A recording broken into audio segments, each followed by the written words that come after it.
माँ की खिदमत और जन्नत की बशारत। एक दफा हजरत मूसा अलैहिस्सलाम ने अल्लाह ताला से पूछा, या अल्लाह, जन्नत में मेरा पड़ोसी कौन होगा? अल्लाह की तरफ से इरशाद हुआ, फलां शहर का एक गोश्त बेचने वाला तुम्हारे साथ होगा।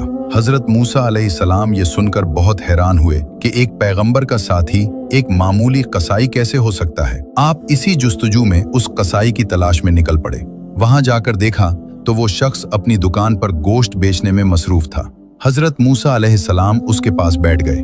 जब उसने अपना काम खत्म किया तो गोश्त का एक टुकड़ा कपड़े में लपेटा और घर की तरफ चल दिया। हजरत मूसा अलैहिस्सलाम भी उसके पीछे चल दिए। उसके बारे में मजीद जानने के लिए उसके घर बतौर मेहमान जाने की इजाजत मांगी, जो उसने खुशी से दे दी। घर पहुंचकर कस्साब ने सबसे पहले वो गोश्त पकाया, फिर रोटी पकाकर उसके छोटे छोटे टुकड़े शोरबे में नरम किए ताकि वो बिल्कुल मुलायम हो जाएं। फिर वो दूसरे कमरे में गया जहां एक बूढ़ी और कमजोर खातून बिस्तर पर लेटी हुई थी।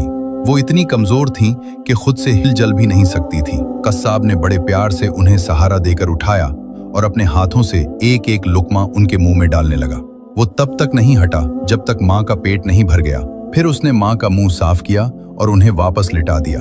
उस वक्त बूढ़ी माँ ने कस्साब के कान में कुछ कहा, जिसे सुनकर कस्साब मुस्कुरा दिया और कमरे से बाहर आ गया। हजरत मूसा अलैहिस्सलाम ये सब खामोशी से देख रहे थे। आपने पूछा, ए अल्लाह के बंदे, ये बूढ़ी औरत कौन है और उसने तुम्हारे कान में ऐसा क्या कहा जिस पर तुम मुस्कुरा दिए? कस्साब बोला, ये मेरी माँ है।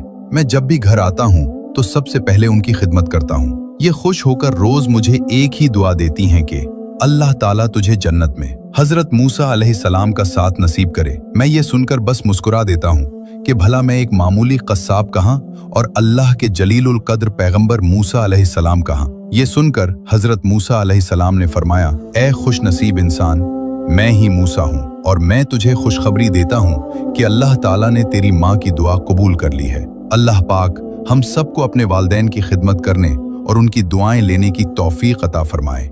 आमीन।